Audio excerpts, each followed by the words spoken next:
Devika simple life পেজে নতুন একটা ভিডিওতে তোমাদের সকলকে জানাই স্বাগতম। কেমন আছো তোমরা সবাই? বলো কে কোথা থেকে আমার ভিডিও দেখছো, আর আমার ভিডিও দেখতে তোমাদের কেমন লাগে জানিও। আমরা এসেছি এখন আনন্দলোক পার্কে। মানে এইটা হচ্ছে আনন্দলোক হসপিটাল। হসপিটালের মধ্যে রয়েছে এক সাইডে একটা সুন্দর মন্দির, তারপর একদম ভেতর দিকে রয়েছে একটা সুন্দর চিলড্রেন পার্ক। আনন্দলোকের ভিডিও আমি আগেও পোস্ট করেছি, তোমরা দেখেছো নিশ্চয়ই। চলো আরও একবার পুরো ডিটেলসে তোমাদেরকে আনন্দলোক পার্ক এবং মন্দিরটি ঘুরিয়ে দেখানো যাক। আমি এখন যেখান দিয়ে যাচ্ছি তার বাঁ সাইডে রয়েছে আনন্দলোক হসপিটালটি। আনন্দলোকে ঢোকবার পরেই কিন্তু রয়েছে বাঁ সাইডে একটা সুন্দর মন্দির। মন্দিরটিতে আমি আসছি একটু পরে। প্রথমে এখন যাচ্ছি শিশু পার্কে। এখন বাঁ সাইডে তোমরা দেখতে পাচ্ছ একটা গেস্ট হাউস, এবং ডান দিকে রয়েছে একটা সুন্দর পিতলের রথ। মানে এইগুলো সাজিয়ে গুজিয়ে রেখেছে, দেখতে একটু সুন্দর লাগবে। এখানে রয়েছে দুটো ঘট, ঘটের মধ্যে রয়েছে দুটো বড় বড় ডাব। সব কিছু আর্টিফিশিয়াল। ওই যে পিতলের রথটা দেখালাম ওটা কিন্তু মোটেই পিতলের রথ নয়, শুধু পিতলের মতো দেখতে। আর এখানে দেখো রয়েছে দাবার গুটি, সাজিয়ে রাখা হয়েছে সুন্দর করে। একদম ভেতরের দিকে রয়েছে চিলড্রেন পার্কটি। আর আমার বাঁ সাইডে তোমরা দেখতে পাচ্ছ এখানে আছে একটা ক্যান্টিন, যেখানে চপ, চা, মিষ্টি, সিঙ্গারা এবং ইডলি আরও অনেক ধরনের খাবার কিন্তু খেতে পারবে তোমরা। তোমরা তো জানোই কিছুদিন আগে আমার বোনরা আমাদের বাড়ি বেড়াতে এসেছিলো, তাই ভাবলাম আমার বোনদের নিয়ে আনন্দলোক পার্কে ঘুরে আসি। আর রানীগঞ্জে তাছাড়া ঘুরবার জায়গা এমন কিছু ভালো নেই। আমাদের বাড়ির থেকে এই আনন্দলোক পার্কটি খুবই সামনে, পায়ে হেঁটেও আসা যায়। এবার চলো চিলড্রেন পার্কের ভেতরে যাওয়া যাক। চিলড্রেন পার্কের ভেতরে কি কি রয়েছে, কত রকমের দোলনা রয়েছে, চলো তোমাদের পুরো ডিটেলসে ঘোরানো যাবে। এই পার্কে ঢোকবার জন্য এক একজনাকার টিকিট লাগে 10 টাকা করে। আমরা এখানে 5 জন আছি, তাই 5টা টিকিট কেটে নিয়েছি।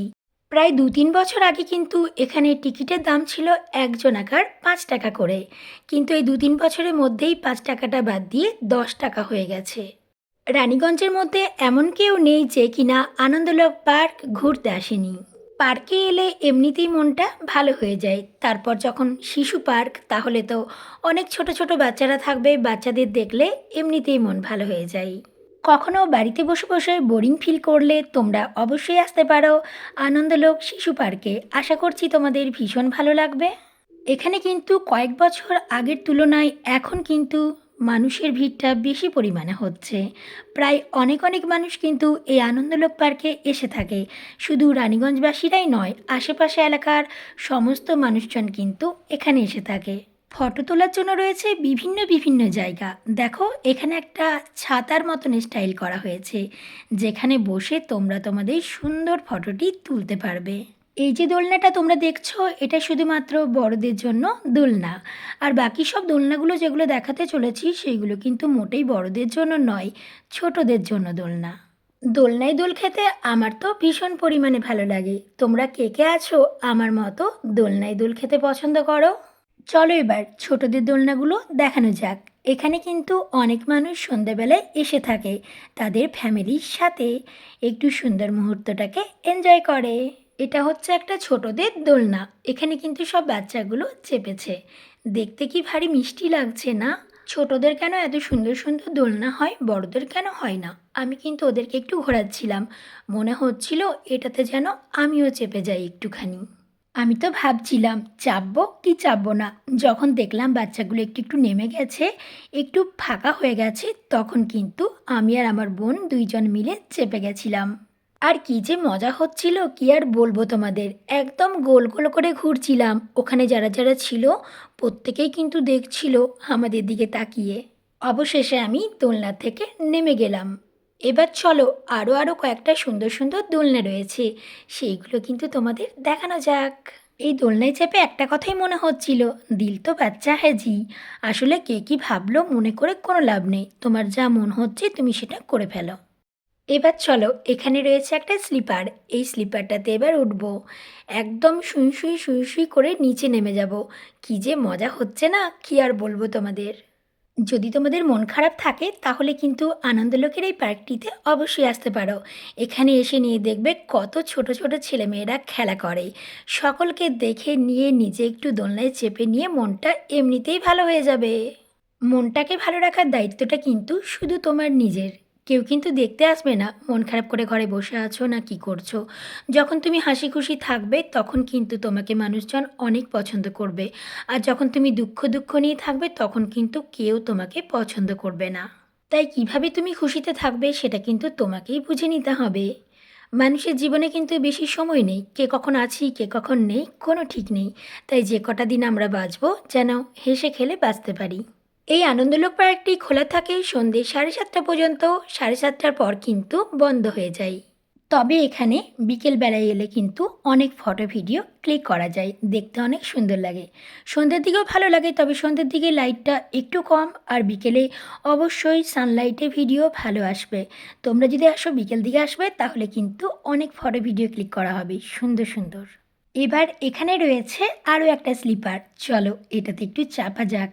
একদম শুই শুই শুই শুই করে নিচে নেমে যাব। এখানে আমি আর আমার বোন দুইজন উঠে গেছি। অনেকেই এমন আছে দোলনায় চাপতে ভীষণ ভয় পায়, মানে মাথা ঘুরিয়ে যায়।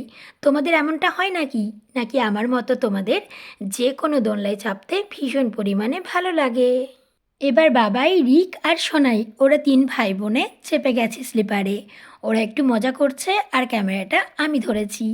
এতক্ষণ তো তোমরা সোনাইকে দেখতেই পাওনি, তার কারণ আমি যেখানেই যাই আমার ক্যামেরার পেছনে থাকে সোনাই। ক্যামেরার পেছনে যে মানুষটি থাকে তাকে কিন্তু দেখা যায় না, কিন্তু একটা ভিডিওতে তার অবদান সব থেকে বেশি থাকে। আনন্দলোক পার্কে এসে ওরা তো কিছুতেই বাড়ি যেতে চাইছিলই না। ওরা বলছিল আরও কিছুক্ষণ দোলনায় ঘুরবো। তাই ভাবলাম আরও একটু ওদেরকে দোলনায় ঘুরিয়ে দিই। এবার তোমরা বলো আমাদের আনন্দলোক পার্কটা তোমাদের ঠিক কেমন লাগলো? আর যে সমস্ত দোলনাগুলো তোমরা দেখলে সেই দোলনাগুলোর মধ্যে তোমাদের পছন্দের দোলনা কোনটা? এবার পার্ক থেকে আমরা বেরিয়ে গেছি। এখান থেকে তোমাদের সোজা নিয়ে যাব মন্দিরে। এখানে বললাম না একটা খুব সুন্দর মন্দির আছে, চলো সেই মন্দিরটা তোমাদের একবার ভালোভাবে ঘুরিয়ে দেখিয়ে দিই। যদিও আনন্দলোক পার্ক বলো কিংবা মন্দির বলো, আমার তো এর আগে 2-3 বার ভিডিও করা হয়ে গেছে। সেই ভিডিওগুলো পোস্ট করা আছে, তোমরা চাইলে দেখে নিতে পারো। তবে নতুনভাবে আবারও তোমাদের সাথে ভিডিওটা শেয়ার করলাম। তোমাদের কেমন লাগলো আনন্দলোক পার্কটা আর মন্দিরটা? চলো দেখে নাও, তারপর জানিও মন্দিরটাও ঠিক কেমন লাগলো। আনন্দলোক এই মন্দিরটাতে এতবার এসেছি যে সিঁড়িগুলো আমার মুখস্থ হয়ে গেছে কয়টা সিঁড়ি আছে। আচ্ছা তোমরা কি বলতে পারবে, তোমরা যারা যারা আনন্দলোকের এই মন্দিরে এসেছো, কয়টা সিঁড়ি আছে বলো তো? কয়টা সিঁড়ি দিয়ে উঠে উঠে আমি এলাম? এখানে ঠাকুরকে আমি প্রণাম করে নিলাম, তারপর কিন্তু আমাকে দিয়েছে প্রসাদ। প্রসাদের মধ্যে রয়েছে নকুনদানা আর বাদাম। নকুনদানা আর বাদাম খেতে যা দারুণ লাগে না একসাথে, খেয়ে দেখবে একবার। এখানে এই মন্দিরে রয়েছে একটা আন্ডারগ্রাউন্ড মন্দির, মানে মাটির নিচে মন্দির। একদম আমি নিচে চলে এসেছি। তোমরা কি কেউ এসেছো এই আন্ডারগ্রাউন্ড মন্দিরটাতে? আমার বিয়ের আগেও কিন্তু আমি এই মন্দিরে একবার এসেছিলাম আমাদের ফ্যামিলির সাথে 4 চাকা গাড়ি করে। আমাদের বাড়িটা তখন দূর ছিল, তাই সবাই মিলে একসাথে এসেছিলাম। তখন সবাই বলছিল রানীগঞ্জে একটা সুন্দর মন্দির হয়েছে। তখন নতুন নতুন মন্দিরটা তৈরি হয়েছিল, তখন আমরা সবাই একটু ছোট ছোট ছিলাম, তাই ফ্যামিলির সাথে এসেছিলাম, খুব ভালো লেগেছিল।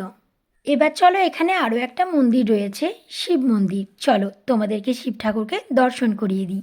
এখানে জেঠুর সাথে দেখা হলো, যিনি পুরোহিত মশাই রয়েছেন। জেঠু আমাকে বলছিল যে এতদিন পরে এসেছো, তাই জেঠুর সাথে একটু কথাবার্তা বলছিলাম। এখানে জেঠু কিন্তু আমাদেরকে অনেক ভালোবাসে। আসলে আমরা মানুষটাই এরকম, ভালো মানুষের সাথে আমরা খুব ভালোভাবে মিশে যেতে পারি।